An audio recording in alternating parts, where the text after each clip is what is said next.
안녕하세요. 뉴스카페 김선영입니다.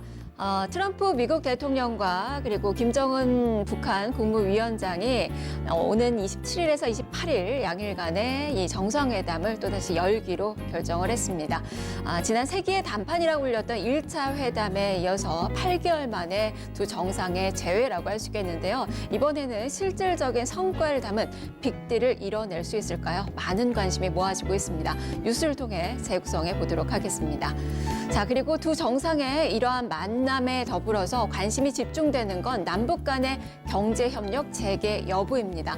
과연 남북 관계도 속도가 붙을 수 있을지 오늘 김충한 평화통일연구원 이사장 만나서 이야기 나눠보도록 하겠습니다.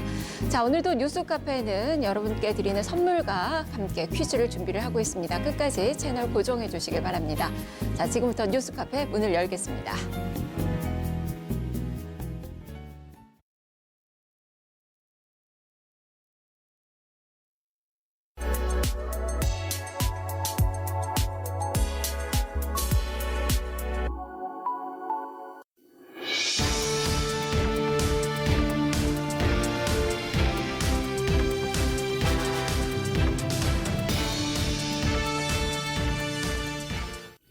(2월 7일) 오전 뉴스통 주요 뉴스입니다.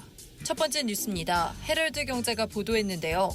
제2차 북미 정상회담 일정이 발표된 가운데 미중 정상회담도 비슷한 시기에 열릴 것으로 전해지며 남북미 중 4개국 정상이 한자리에 모일 가능성이 제기됐습니다. 정부 역시 3자 또는 4자 간 종전선언이 필요하다는 입장으로 다자 정상회담에 적극적입니다. 다만 청와대는 문 대통령의 베트남 방문에 대해서는 논의된 바가 없으며 국제 정세를 살펴야 한다는 입장입니다. 다음으로 뉴시스 보도입니다. 오세훈 전 서울시장이 당대표 출마를 선언했습니다. 이로써 황교안 전 국무총리, 홍준표 전 대표와 함께 당권 경쟁이 본격화될 전망입니다. 오 전 시장은 이번 전당대회 최대 승부처인 대구 및 경북 지역을 찾을 예정입니다. 한편 김진태, 심재철, 안상수, 정우택, 주호영 등 원내 후보들 역시 당권 행보에 속도를 낼 것으로 보입니다. 다음으로 노컷 뉴스 보도입니다. 김경수 경남도지사의 1심 판결을 두고 여야 대립이 심화되며 2월 국회도 냉각기가 이어질 것이라는 관측이 나옵니다. 윤호중 더불어민주당 사무총장은 어제 김 지사의 판결에 대한 부정적인 국민인식을 언급했는데요. 대선 불복을 들고 나오는 한국당 및 일부 바른미래당의 정치인에 대한 분노가 있었다고 말했습니다. 자유한국당은 대선 불복이 아니라며 김 지사 재판에 문 대통령을 엮는 전략을 이어가고 있습니다. 마지막으로 노컷 뉴스 보도입니다. 지난달 28일 올겨울 들어 처음 발생한 구제역과 관련해 설 연휴 기간 동안 추가 발병은 나타나지 않았습니다. 농림축산식품부는 소와 염소 등 약 2,300여 마리를 살처분했는데요. 구제역의 잠복기가 최대 14일에 달하는 만큼 앞으로 일주일이 구제역 차단 성패를 좌우할 것으로 보입니다. 농식품부는 오늘을 전국 일제 소독의 날로 운영할 계획입니다. 지금까지 뉴스통 주요 뉴스였습니다. 네, 뉴스를 재구성해보는 시간입니다. 오늘 뉴스통합도 정치부 최한영 기자 그리고 박민호 기자 함께합니다. 두 분 안녕하세요. 안녕하세요. 네, 안녕하십니까. 네, 자 오늘의 이슈부터 확인해 보겠습니다.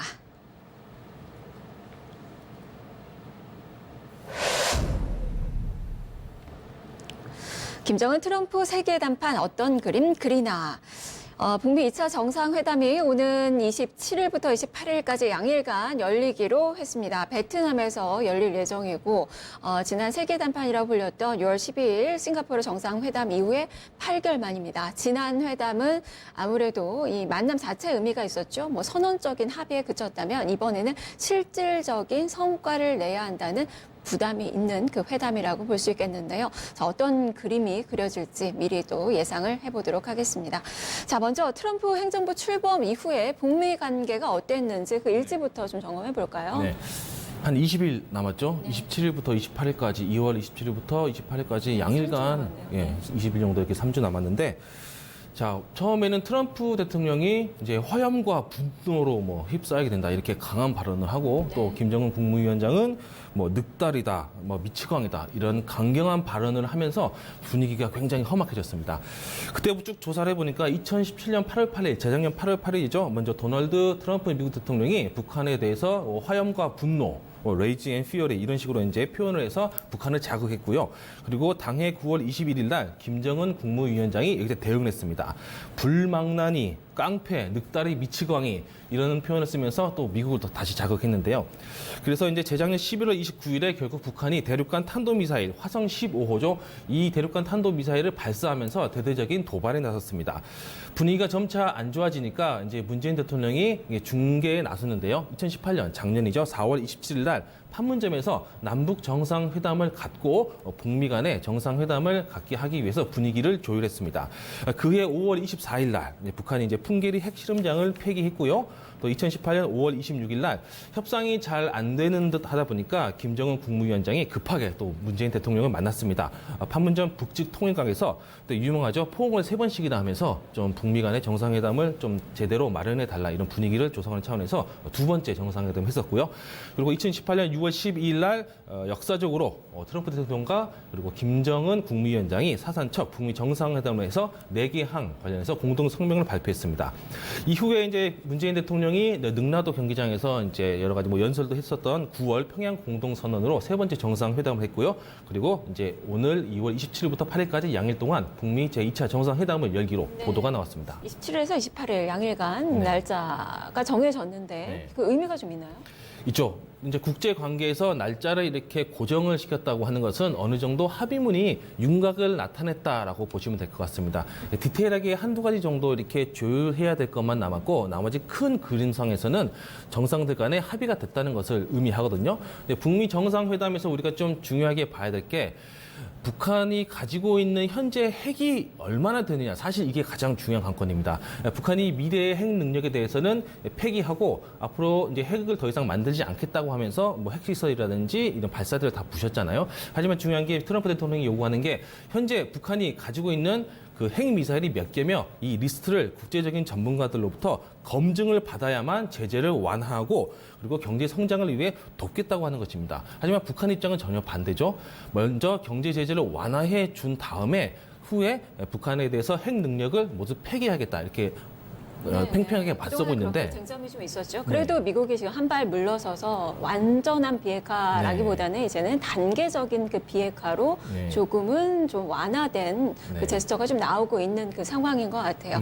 날짜에서도 어느 정도 좀 합의가 이루어졌다라는 그 표현을 했는데 그만큼 기대가 많이 실리고 있습니다.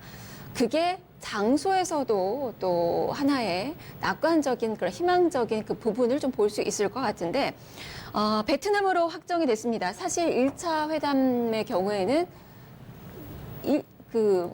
막판까지도 계속적으로 그 장소에 대해서 조율이 좀 됐었잖아요. 이번엔 근데 정확한 장소는 정해지진 않았지만 베트남이다라는데 일찌감치 좀 정해졌어요. 이 부분에서 좀 메시지가 좀 있을 것 같은데요. 네, 베트남이 주는 메시지는 크게 상징적인 의미와 그 위치 자체가 갖고 있는 의미 크게 두 가지로 나눠서 봐야 될 것 같습니다. 상징적인 의미를 보자면은 베트남 같은 경우에는 과거 공산권 국가 중에서 그 개혁 개방 정책을 성공적으로 마무리 짓고 지금 대표적인 핵심 국가로 꼽히고 있습니다. 그 도이모이 정책이라고 그 베트남 말로 새롭게 한다, 쇄신이란 뜻인데 그 도이모이 정책을 통해서 공산주의의 기본 골격은 유지하면서 대외 개방 또 시장 경제를 기본으로 한 자본주의를 접목시키는 정책을 성공적으로 안착시킨 나라로 베트남이 꼽힙니다. 그래서 베트남 같은 경우에는 그 1차 북미 정상회담이 열렸던 싱가포르와 함께 북한이 향후 경제 개발을 할 경우 롤 모델로 꼽히는 대표적인 나라로 꼽힙니다. 그 장소에서 회담을 한다는 굉장히 상징적인 의미가 있을 것 같고요. 미국 입장에서도 그 과거 베트남 전쟁을 통해서 가장 큰 적국이지 않았습니까? 그런 베트남과 미국이 90년대 그 경제 제재를 이제 해제를 하면서 차근차근 어떤 우호 협력 관계를 맺어와서 이제는 미국 정상도 베트남에서 북한과 정상회담을 할 수 있는 어떤 장소까지 제공할 수 있는 그런 상징적인 의미가 있는 것 같습니다. 네, 전쟁 상대국이었던 미국과 이제 적대적인 그 관계에서 정말 상생을 하는 그런 관계로 발전시켰던 그 국가다라는 점에서 정말 상징적인 롤모델의 그런 의미가 있네요. 그만큼 북한이 이렇게 베트남의 전철을 좀 따라가 주길 바라는 그런 미국의 그런 생각이라고도 볼 수 있을 것 같은데 한마디로 본다면 장소의 정치학이다라고도 이제 표현을 해볼 수 있을 것 같아요. 베트남은 정해졌는데 다만 도시가 확정이 되지 않았어요. 그 이유는 어떻게 볼까요? 도시가 발표되진 않은 이유도 한 두 가지 정도가 있을 것 같은데요. 그러니까 실제로 도시가 합의가 되지 않았을 가능성이 있고 네. 두 번째로는 경호상의 이유가 있습니다. 그러니까 아시다시피 어제 스티브 디 비건 그 미 국무부 대북 정책 특별대표가 비행기를 타고 지금 평양에서 김혁철 전 그 스페인 대사, 북한 대사와 지금 현재 실무 협상을 하고 있는 단계입니다. 날짜는 발표됐고 국가까지 발표됐지만 실무 협상이 진행되고 있는 상황에서 아직까지 세부적인 합의가 되지 않았을 가능성이 있습니다. 그래서 그 여지를 남겨놓고 도시에 대한 발표를 미뤄놓은 상황이 있을 수가 있고요. 또 그 말씀하신 대로 비핵화와 상응 조치를 둘러싼 어떤 접점을 찾아야 되는데 그 궤가 어느 정도 나왔을 경우에 도시에 대한 발표가 이루어질 수 있을 것으로 생각이 됩니다. 또 두 번째 말씀드린 경호상의 이유 같은 경우에는 북한은 그 전통적으로 자신들의 최고 지도자의 동선을 사전에 발표하는 경우가 거의 없습니다.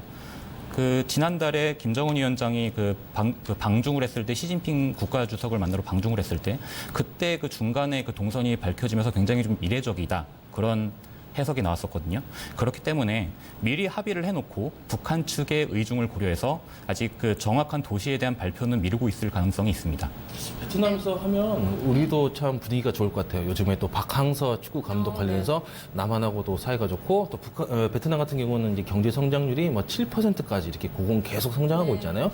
북한의 롤 모델도 되면서 또 우리 남한하고도 사이가 좋고 또 시진핑 국가 주석이 그때쯤에 또 베트남을 방문하잖아요. 문재인 대통령도 좀 베트남을 방문해서 좀 사자가 모이는 모습이 좀 연출될 가능성이 있을까요? 시진핑 네. 국가주석의 그 베트남 방문은 아직 확정된 것은 아닙니다. 다만 이제 미국 측에서는 지금 북미 정상회담 이후에 중국과의 정상회담에 대한 그 이야기들을 또 하고 있는 그 상황이잖아요. 하고 있는 것으로 네. 여겨지고요. 근데 아직까지 그러니까 그 외교라는 것은 당사자 원칙에 따르기 때문에 아직 미국과 중국 측에서 확정된 발표가 나오지 않았기 때문에 근데 어제 그 홍콩 언론 그 보도발로 그 시진핑 국가주석이 트럼프 대통령과의 정상회담을 베트남에서 할 것이다라는 보도가 나온 것으로 봐서 물밑 접촉은 충분히 이루어지고 있는 것으로 보입니다. 네. 그렇다면 시진핑 국가 주석만 만나는 것이 아니라 그렇게 된다면 3자가 만나게 된다면 네. 시진핑을 너무 띄워주는 그 효과가 있을 수 있기 때문에 4자가 되지 않을까. 그렇죠? 문재인 대통령이 또 청와대에서도 어느 정도 준비를 또 하고 있는 것 같은데 4자 회담이 좀 이루어지지 않을까라고 또 미뤄서 짐작도 해볼 수가 있겠네요. 말씀하신 사자 회담 같은 경우에는 좀 종전선언 얘기와 연관지어서 얘기를 할 수 있을 것 같은데요. 그러니까 이번에 미국 정상과 북한 정상이 만나서 어느 정도의 합의를 이뤘을 경우에 이제 그 상응 조치로서 종전선언 얘기가 나오고 있습니다. 근데 그 종전선언이라는 것은 그러니까 남북, 미중 4자 정상이 만나서 합의를 해야 되는 것이거든요. 그래서 만약에 앵커께서 말씀하신 대로 시진핑 주석과 문재인 대통령이 만약에 베트남을 가게 된다면 그런 그림까지 그리는 것이 아닐까라고 추측은 되는 상황입니다. 네, 여러 가지로 뭐 낙관적으로 좀 보게 하는 그 요소들이 좀 많은 그 상황인 것 같은데 그렇다면 2차 정상회담 성패를 가른 핵심을 뭘로 봐야 될까요? 이제 트럼프 대통령이 북한에 대해서 좀 대대적으로 이야기를 한 게 북한의 밝은 미래를 담보하기 위해서 경제 협력 패키지를 준비했다 이렇게 이야기를 했어요. 네. 그래서 북한 입장에서 미래 핵을 없애고 그리고 현재 가지고 있는 핵 리스트까지 다 국제 전문가들 통해서 검증을 받고 전부 다 제거를 하게 된다면은 베트남처럼 고도 성장할 수 있도록 미국도 적극적으로 돕겠다 이렇게 이제 밝힌 상태입니다. 결국의 결론은 이제 북한의 선택, 북한의 최고위층이 어떤 선택을 하고 어떤 결단을 하느냐 여기에 따라서 이제 북미 정상회담의 결과가 다르게 나올 것으로 보입니다.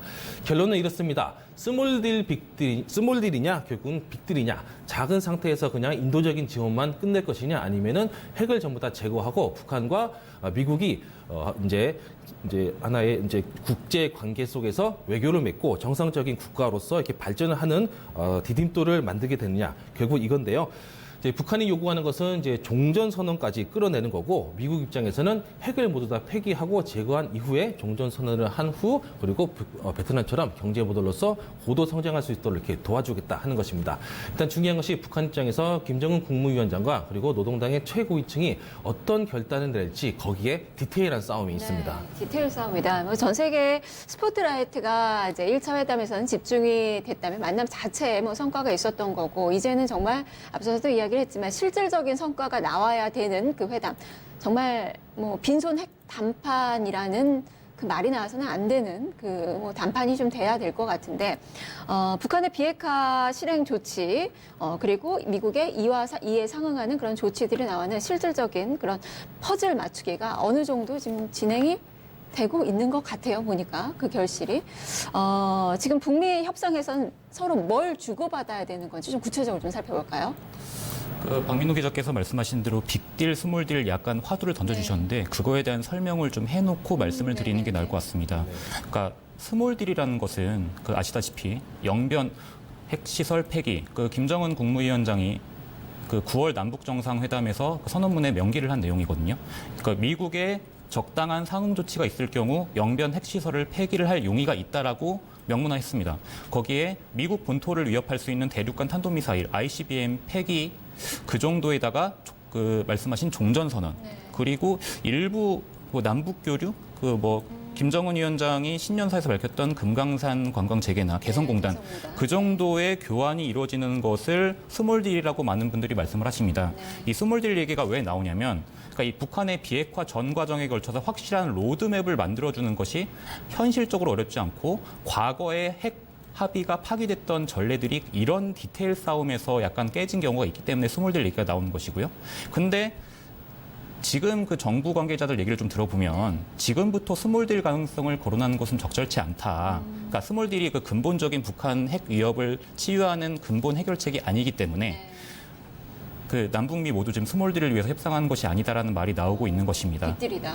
네, 그래서 빅딜로 가야 된다. 그래서 다시 이제 요새 다시 좀 이렇게 거론이 되고 있는 게 빅딜이라는 건데 말씀하신 영변 핵 폐기를 뛰어넘는 북한 전역의 핵 플루토늄, 우라늄 전체 프로그램과 북한이 보유한 핵 물질까지 아우르는 것을 빅딜이라고 말하는 것입니다. 그러니까 국제사회에서 말하고 있는 핵 폐기 프로세스가 있습니다. 신고, 검증, 사찰, 폐기, 반출 이런 프로세스로 이어지는데 이걸 그때그때마다 어떻게 하다는 것을 그거 시간표 합의를 하는 것이죠.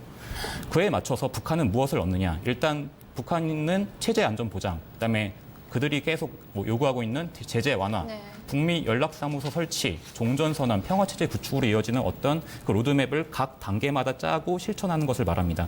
이 카드를 놓고 지금 평양에서 이뤄지고 있는 실무협상뿐만 아니라 당장 27일, 28일 베트남에서 열리는 북미 정상회담에서 정상들 간의 합의도 이어질 것으로 보입니다. 네.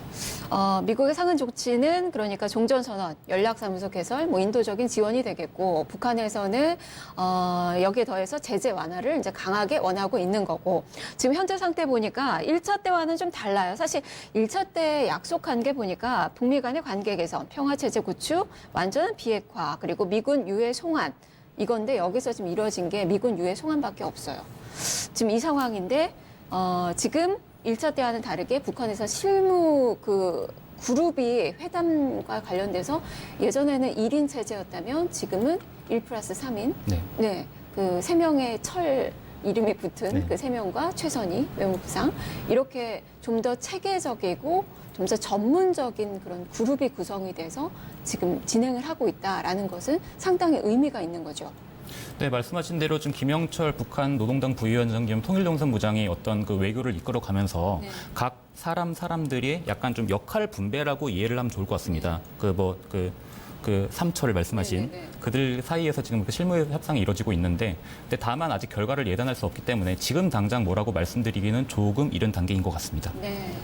예전에 이제 북한에서 이제 북미 정상회담 관련해가지고 좀 의미심장한 발언이 하나 나온 적이 있는데 북한 입장에서는 핵무기를 왜 우리가 굶어가면서 풀뿌리 뜯어먹으면서 왜 핵을 만들었겠느냐 이렇게 좀 강한 발언을 한 적이 있어요. 그만큼 이제 북한의 정권이 생존을 하고 작게 보면 김정은 위원장이 생존하고 북한의 노동당이 생존하기 위해서 최후의 보루로 갖고 있는 게 지금 핵무기잖아요. 그래서 그것을 정말 포기할 정도로 북미 정상회담에서 빅딜을 할 것이냐 사실 부정적으로 보는 의견도 많거든요. 그래서 이게 분위기가 점점 고조되면서 북미 정상회담 분위기가 점점 커져가고 있지만은 의외로 쉽게 좀 허무하게 끝날 가능성도 있다 이렇게 얘기가 되고 있는데 근데 지금 2차 회담, 정상회담이 만약에 실패로 끝나게 된다면은 다음 기회는 사실상 없다고 봐야 돼요. 트럼프 대통령은 이제 재선 준비를 해야 되죠. 트럼프 대통령이 9월까지 지금 재선 등록을 해야 되는 그 상황이에요. 성과가 지금 나와야 되는 그 상황이라서 미국 측에서도 이번 회담을 상당히 좀 낙관적으로 봐야 되는 그 상황인 거고 북한 쪽에서는 지금 최우선 과제가 정말 경제적인 그런 문제들이 있기 때문에 네. 이번 회담을 잘 해야 되고 양측이 지금 추구하는 바가 같잖아요. 네. 그러면 이게 어떻게 합의를 이루어져 나가야 되는지 사실 그동안에 이게 쟁점들이 뭐 의견 차가 좀 있는 부분들이 좀 많았었기 때문에 이 부분을 바로 비건 대표가 가서 지금 실질적으로 디테일 합의가 좀 이루어지는 것 같은데 네.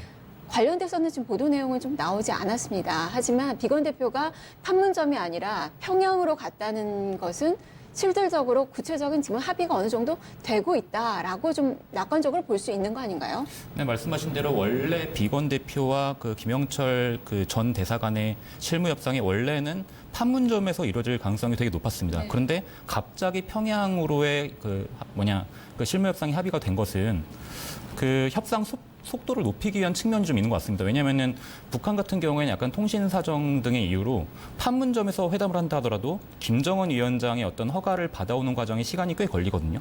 그런데 그 평양에서 회담이 열리는 경우에는 실시간으로 그런 그 응대가 가능하기 때문에 북한 입장에서도 이번에는 결과를 내야 될 것이고 비건 대표 입장에서도 되게 빠른 어떤 협상 속도를 내기 위해서 그래서 평양에서의 그 실무 협상 진행은 상당한 의미가 있다고 보입니다. 네. 최근에 비건 대표도 이제 트럼프가 종전선언을 준비하고 있다라고 발언을 하기도 했습니다.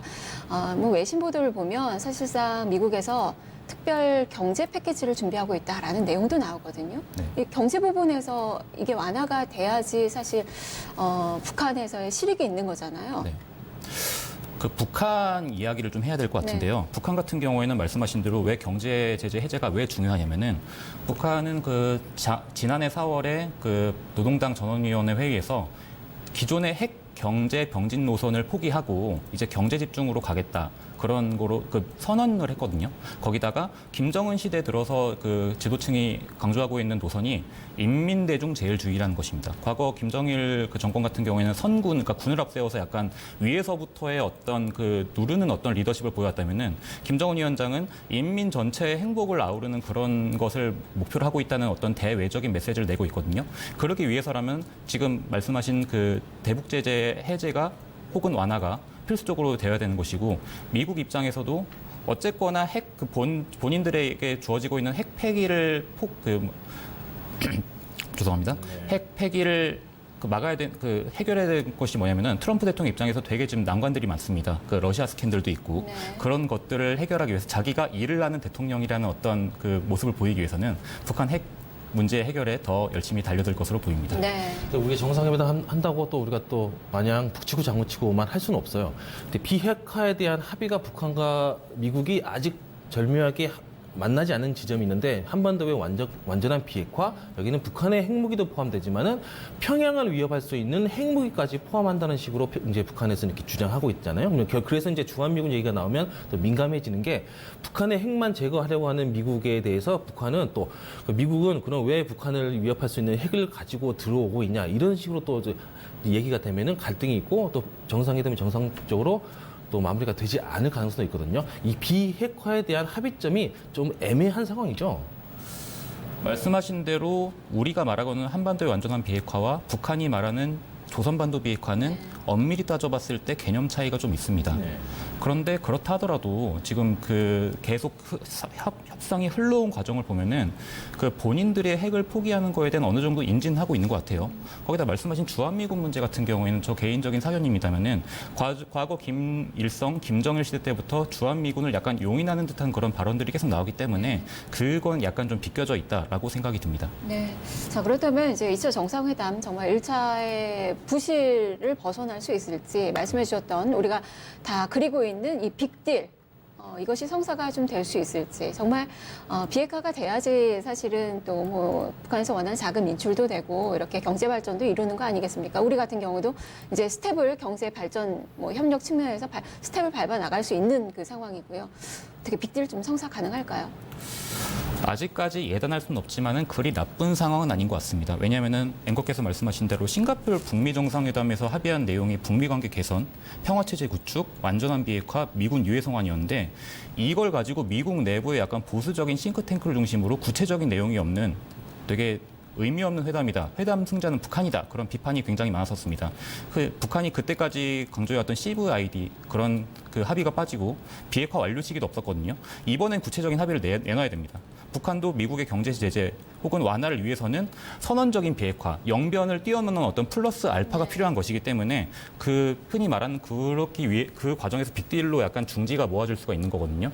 그거에 대한 그 과정을 보면서 앞으로 저희가 그 상황을 지켜봐야 할 것 같습니다. 네. 그래서 문재인 대통령 역할이 또 다시 중요하지 않을까 이렇게 상당히 생각이 중요하겠죠. 됩니다. 뭐 두 정상이 모두 지금 리스크를 인식하고 있는 그 상황이고 다 거래에 상당히 천재답잖아요. 두 정상이 또 기대를 또 많이 해봐야 되는 그 지금 상황이 아닐까 싶습니다. 지금 이렇게 오늘 또 북미 정상회담에 대해서 두 분과 이야기 나눠봤습니다. 말씀 잘 들었습니다. 네, 앞으로 디데이까지는 3주가 남아있는 상황입니다. 무엇보다 치열한 수싸움이 당분간은 디테일 싸움이 진행이 될 것 같은데요.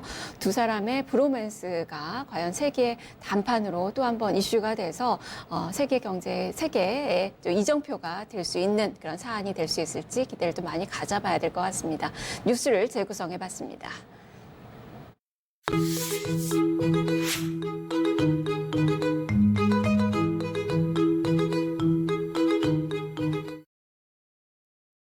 안녕하세요. 실시간 검색어를 맡은 김은별 기자입니다. 실시간 검색어에서는 주요 뉴스를 한눈에 볼 수 있는 플랫폼 뉴스통 검색어 8가지를 조명해드립니다. 오늘의 검색어 목록입니다. 8위에는 경찰이 올라와 있고요. 7위에는 화승, 6위에는 택시요금 인상이 올라와 있습니다. 5위와 4위에는 각각 전당대회와 유승민이 올라와 있고요. 3위에는 미세먼지, 2위에는 전자담배, 그리고 1위에는 국가장학금이 올라와 있습니다. 하나씩 조명해 보겠습니다. 7위에는 화승이 올라와 있는데요. 르카프를 운영하는 스포츠 패션 기업 화승이 적자 누적으로 법정 관리를 신청했습니다. 업계에 따르면 화승은 지난달 31일 법률 대리인을 통해 서울회생법원에 기업 회생 절차를 신청했습니다. 이 화승은 자체 브랜드로 르카프를 운영하면서 외국 브랜드인 K-스위스와 머레를 국내에서 유통 판매한 업체입니다. 화승은 1953년 설립된 동양 고무산업을 모태로 하는데요. 1980년 회사명을 화승으로 바꾼 뒤 1986년 르카프 브랜드를 출시하며 스포츠웨어의 전성기를 누렸습니다. 한때 IMF 외환위기로 부도를 내서 7년간 화의 절차를 거치기도 했는데요. 그렇지만 이후 다시 아웃도어 열풍에 힘입어 2011년에는 영업이익 177억 원을 기록하기도 했습니다. 그렇지만 국내 스포츠웨어 시장이 해외 유명 브랜드를 위주로 재편됐고 또 아웃도어 브랜드 시장이 침체되면서 화승의 영업이익은 2015년 적자 전환했는데요. 이미지 쇄신을 위한 다양한 노력에도 내리막길을 걸어 현재 상태에 이르게 됐습니다. 다음 검색어 살펴보시겠습니다. 6위에 택시요금 인상이 올라와 있는데요. 오는 16일 새벽 4시부터 서울 택시 기본요금이 주간 3,800원 그리고 심야 4,600원으로 적용됩니다. 시에 따르면 서울시는 노사민전정협의회, 공청회, 시의 의견 청취 그리고 물가대책위원회를 거쳐서 최종 조정된 택시요금을 오는 16일부터 적용한다고 밝혔는데요. 현재 서울 택시 기본요금보다 주간에는 800원, 심야에는 1,000원이 인상된 가격입니다. 거리요금 역시 10m 축소된 132m당 100원, 또 시간요금은 35초에서 4초 축소된 31초당 100원으로 변경됐습니다. 대형과 모범 택시의 기본요금도 6,500원으로 올랐고요. 거리요금은 151m당 200원, 시간요금은 36초당 200원으로 조정됐습니다. 아울러 심야 할증으로 10원 단위까지 요금이 나온 경우에는 100원 단위로 반올림됩니다. 고홍석 서울시 도시교통실장은 택시요금 인상으로 서민 부담이 늘어나는 만큼 운수종사자 처우 개선을 통해 전반적인 서비스가 개선될 수 있도록 관리할 것이라고 밝혔습니다. 마지막 검색어입니다. 1위에 국가장학금이 올라와 있는데요. 올해 대학생 3명 중 1명꼴로 국가장학금을 받아서 반값 등록금 혜택을 보게 됩니다. 중산층의 국가장학금 혜택도 확대되는데요. 교육부는 오늘 이 같은 내용의 2019년 국가장학금 지원 기본계획을 발표했습니다. 교육부는 올해 중간 구간의 중위소득 대비 소득 기준을 일부 늘려서 등록금의 절반 이상을 지원받는 대상자를 확대했는데요. 예를 들어 가구 소득이 중위소득의 120에서 130% 수준인 학생은 작년에는 연 120만 원만 받을 수 있었지만 올해는 368만 원을 받게 됐습니다. 이에 따라 전체 대학생의 3분의 1 수준인 69만 명의 학생이 등록금 절반 이상을 국가장학금으로 받아서 반값 등록금 혜택을 볼 수 있게 됐습니다. 이는 지난해 66만 5천 명보다 2만 5천 명가량 늘어난 수치입니다. 2019학년도 1학기 국가장학금 2차 신청 및 접수는 다음 달 6일까지 한국장학재단 홈페이지와 모바일을 통해 받습니다. 오늘은 이렇게 세 가지 검색어를 조명해봤는데요. 7위의 화승, 그리고 6위 택시요금 인상, 마지막으로 1위 국가장학금을 조명해봤습니다. 다음 시간에는 또 다른 검색어와 함께 돌아오도록 하겠습니다.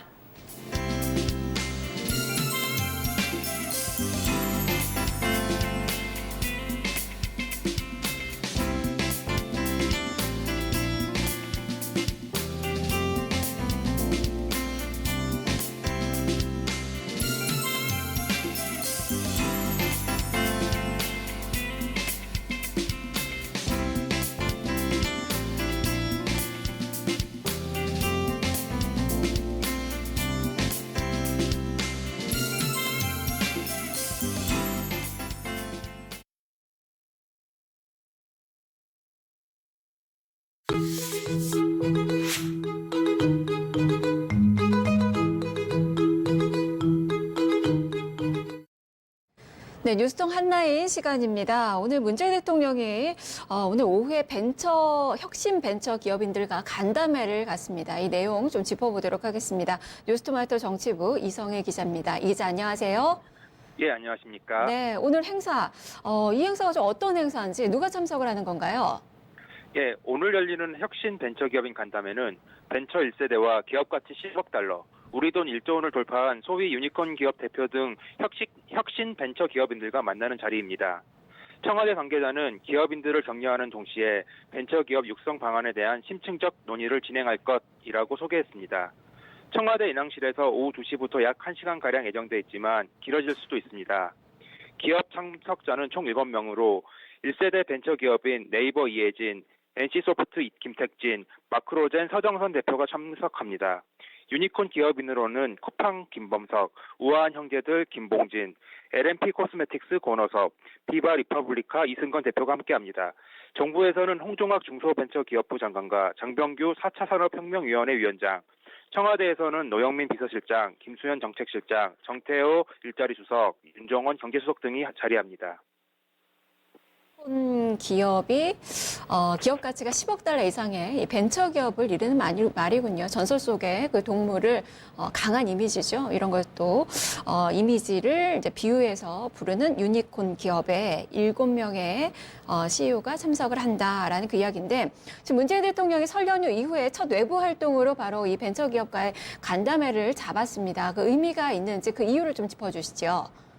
예, 집권 3년차를 맞아 무엇보다 민생 경제 및 일자리 창출 분야에서 국민들이 피부로 느낄 수 있는 가시적인 성과를 내야 한다는 강력한 의지의 표현으로 풀이할 수 있습니다. 혁신 성장을 통한 경제 활력 찾기입니다. 문 대통령은 평소 벤처와 스타트업 육성을 강조해 왔습니다. 문 대통령의 올해 첫 외부 일정은 벤처기업을 육성하는 메이커스페이스 방문이었고 올해 청와대 영빈관 첫 손님 역시 중소벤처기업인들이었습니다. 문 대통령은 중소벤처기업이 우리 정부가 추구하는 새경제, 사람 중심 경제의 주역이라고 말하고 있습니다. 네, 경제 민생 현장 행보를 계속 이어가겠다라는 문재인 대통령의 의지가 좀 담겼다라는 그 이야기네요. 보니까 뭐 앞서서 이야기가 됐듯이 김택진 대표도 나왔고, 그리고 뭐 마크로젠, 뭐 쿠팡 대표, 우한 형제들, 이 코스메틱 대표도 있고요. 이런 이제 대표들이 이제 참석을 하게 됐는데, 지난달 7일에도 이렇게 벤처 기업인들과의 이 대화가 있었습니다. 그리고 이번에 이제 한 달 만에 다시 논의가 이루어지는 건데, 이번 논의는 좀 더 심도 있는 논의라고 좀 볼 수 있을까요? 예, 지난달 7일 중소벤처기업인들과의 대화에 이어 한 달 만에 또다시 국내 대표 벤처기업인들과 만나는 것은 그 의미가 작지 않다는 평가입니다. 지난달 행사는 벤처기업인 외에 중소기업인들을 포함해 200여 명이 참석하는 대규모 행사였습니다. 그렇지만 이번 간담회는 7인의 혁신 벤처인으로 참석자를 한정돼 보다 밀도 있는 대화가 기대됩니다. 청와대 관계자는 대통령이 적극적인 대안을 만들어내기 위해 한 발 더 들어가는 것으로 보면 될 듯하다고 설명했습니다. 중심 의제는 혁신 벤처 생태계 조성 방안이 될 것으로 예상됩니다. 게임 업계 활성화를 위한 게임 산업 규제 완화, 미래 신산업을 육성할 수 있는 규제 샌드박스 확대 적용도 논의될 것으로 보입니다. 대표가 또 참석하는 만큼 게임 업계의 활성화를 위한 게임 산업 규제 완화, 뭐 미래 산업을 위한 규제 샌드박스 확대, 이런 부분에서 또 기대를 많이 가져봐야 되겠네요. 말씀 잘 들었습니다. 예, 감사합니다. 네. 지난달과 이번에 이 간담회의 차이는 바로 규모라고 할 수 있을 것 같습니다. 지난달 7일에 있었던 이 간담회에서는 100명이 넘는 기업인들이 함께했던 자리고 이번에는 7명입니다. 그런 측면에서 본다면 좀 더 원활하게 좀 자유로운 그런 소통이 좀 이루어지지 않을까 싶은데요. 벤처 생태계에 대한 그런 심도 있는 그 대화 기대를 해봐야 될 것 같습니다. 뉴스통 한라인이었습니다.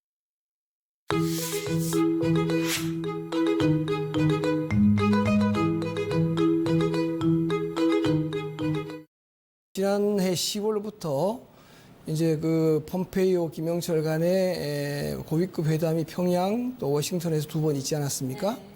그리고 그 김정은 위원장과 트럼프 대통령 사이에도 친서가 2번 이렇게 왕래가 됐습니다. 그래서 사실상 중요한 그 의제에 대한 골간이라고 할 수 있는 것은 이미 골격은 짜져 있는 것이고 그걸 어느 정도 더 이제 세부적으로 접촉하느냐 하는 문제가 있었죠.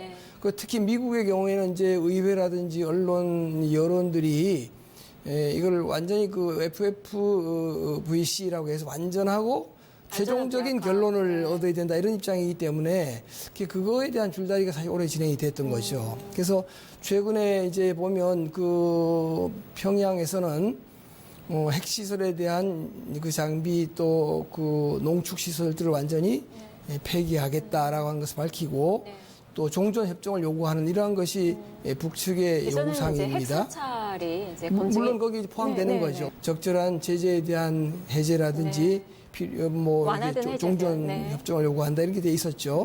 거기에 대한 것이 이제 거의 대체적으로 합의가 됐다고 볼 수 있을 것 같습니다. 네. 주요 쟁점 부분에서 어느 정도 이제 합의가 됐고 디테일한 부분에서 이제 조율이 남아 있는 그 상황에서 비건 대표가 평양으로 좀 간 것 같고요. 중요한 것은 그동안 미국의 입장은 한꺼번에 처리하는 것을 요구를 했었는데 북한은 단계적으로 하자는 것이고 결국 미국이 한 발 물러서서 이것을 그 최종적인 일정표는 나중에 어느 때 받겠다 이렇게 함으로 해서 미국이 양보를 좀 했다고 볼 수 있습니다. 어쨌든 타임 스케줄은 이번 정상회담에 어느 정도 나와야 할 것 같고요. 그렇죠. 이런 부분에서 이제 어떻게 합의가 이루어지는지를 봐야 될 것 같고 이렇게 북미 간의 정상회담에서 핑크빛 이제 뭐 기류가 형성이 되면서 우리가 주목할 부분은 또 남북 간의 이 관계입니다. 이제 경제 협력과 관련된 그 재개 여부에 상당히 좀 많은 관심이 모아지고 있는데 그렇죠.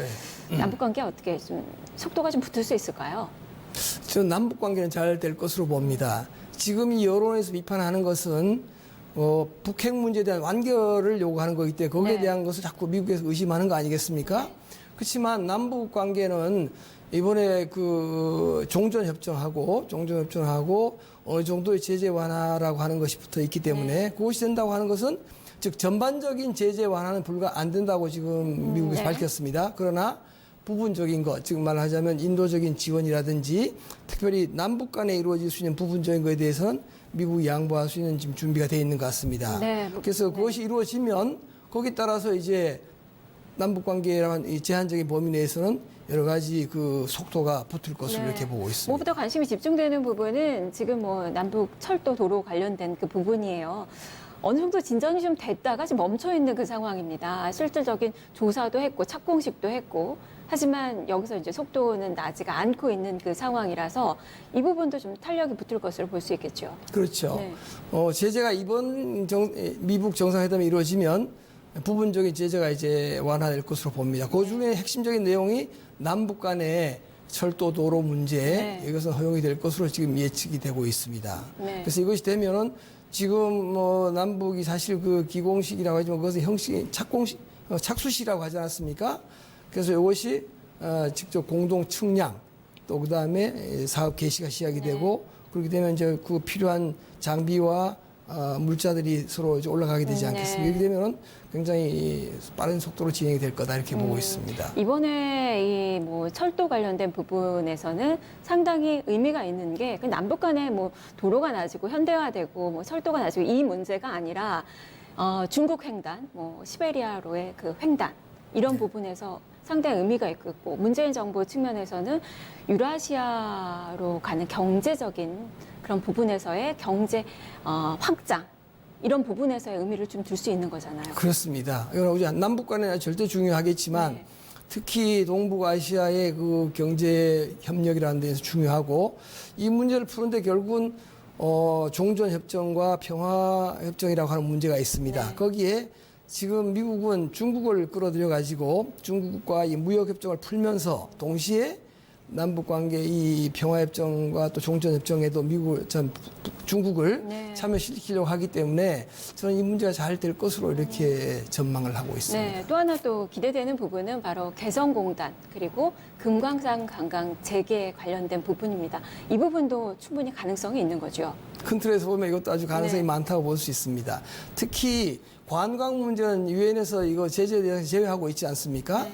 그리고 또 개성공단 문제는 어떻게 보면 우리 헌법상 국내 문제에 해당된다고 볼 수가 있습니다. 그래서 미국이 만약 이 북한의 제안을 받아들여서 제재를 어느 정도 완화를 한다면 첫 번째 해당되는 것이 이 금강산과 개성공단 문제라고 볼 수가 있겠습니다. 네, 무엇보다 이제 뭐 김정은 위원장도 신년사에서 바로 이 두 부분에 대해서 언급이 좀 있었다는 점에서 강한 또 의지가 네. 표출이 되는 것 같고, 우리 문재인 정부 측면에서는 이제 자금 문제를 좀 풀어주기 위해서 많이 좀 노력을 하는 것 같은데 IMF나 세계은행 가입을 또 추진을 하려고 하는 것 같아요. 이 부분에서도 기대를 좀 가져볼 수 있는 거죠. 예, 뭐 그거 다 미국의 그런 제재가 그 범위 안에 들어 있는 네. 거기 때문에 이 북한이 성실하게 지금까지 약속한 내용, 즉 그게 변수네요. 예, 그럼. 그것만 네. 해결되면은 뭐 국제 기구에 참여할 수 있는 기회를 이제 열어주겠다는 것이 미국의 입장입니다. 네.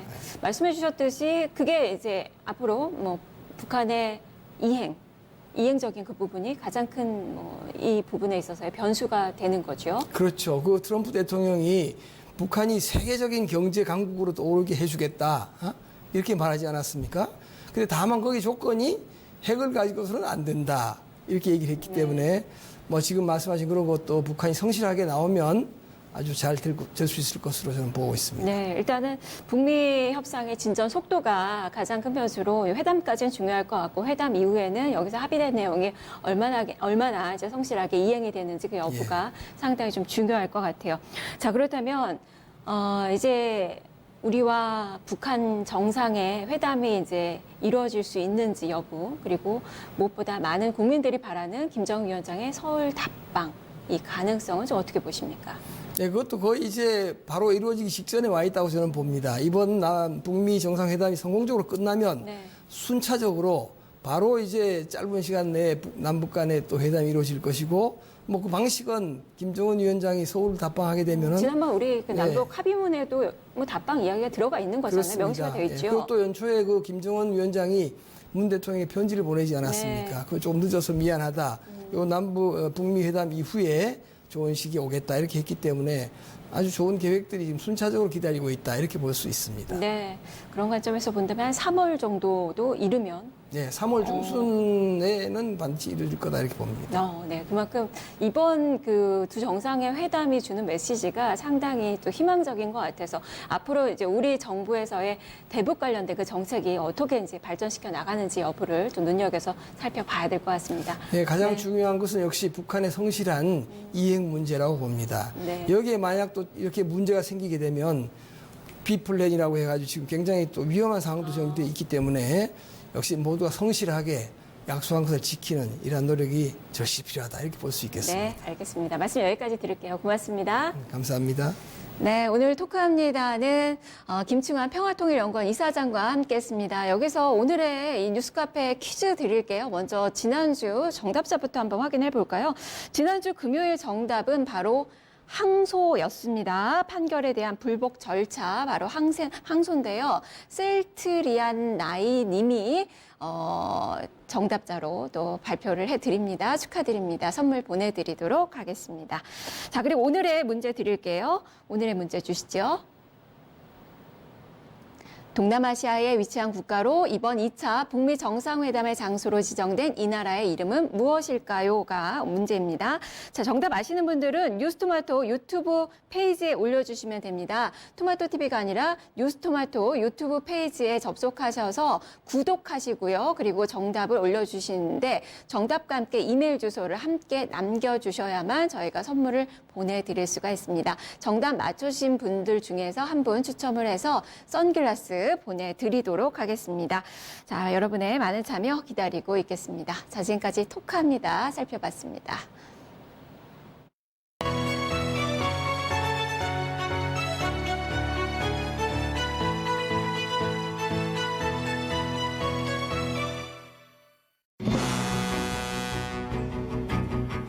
스스로를 인간 실험의 대상으로 삼은 남자의 이야기.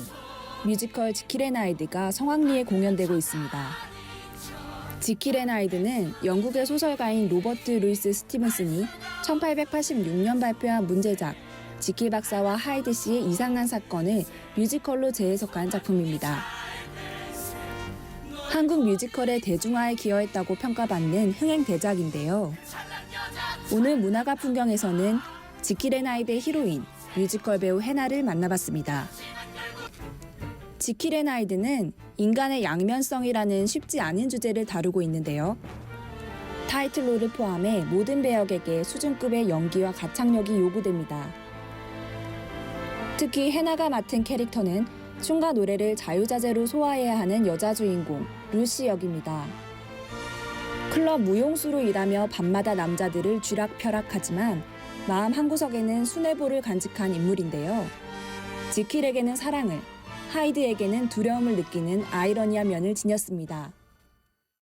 약간 겉으로는 뭐 이렇게 좀 술집 여자, 거리의 여자 약간 이렇잖아요. 그러다 보니까 좀 이렇게 어떻게 보면은 좀 생각이 없어 보일 수도 있고, 그리고 사실 이렇게 뭘 배운 적이 없잖아요. 그러다 보니까 행동 거지도 그렇고 좀 남자다울 수도 있고, 약간 그런 털털한 약간 루시라면은 속 한편이라면 어쨌든 어쩔 수 없잖아요. 여자잖아요. 사랑을 받고 싶고 내면 속에 이제, 그리고 이제 그 술집에서 그렇게 일을 하고 하면서도 자기 자신을 잃지 않는 그런 역할인 것 같아요. 그래서 결국 연출님께서도 이 극을 초반부터 끝까지 결국 맨 마지막에 해답을 찾는 사람은 루시밖에 없다라고 말씀을 하셨었거든요.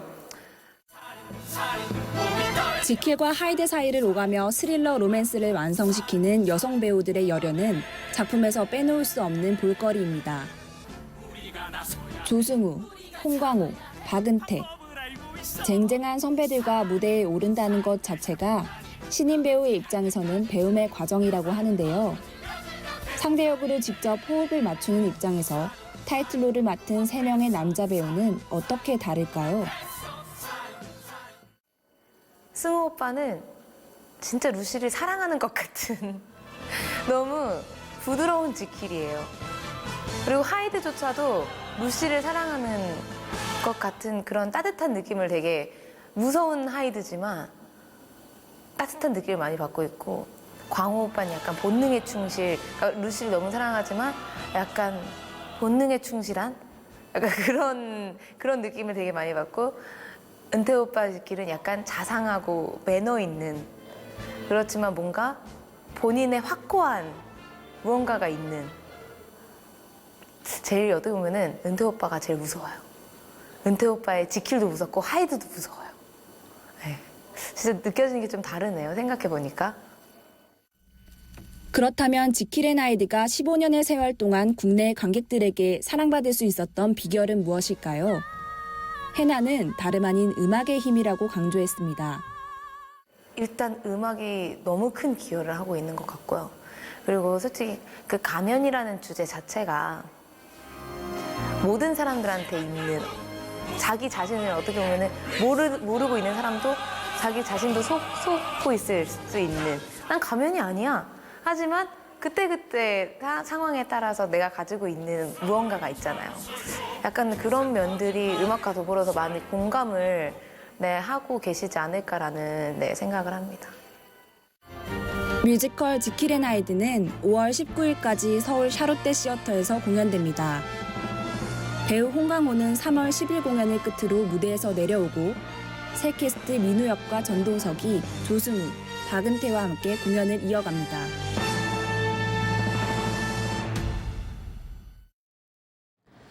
네, 2월 7일 뉴스카페는 여기까지입니다. 편안한 오후 시간 되시고요. 저는 내일 12시에 다시 찾아오겠습니다. 함께해 주신 여러분 고맙습니다.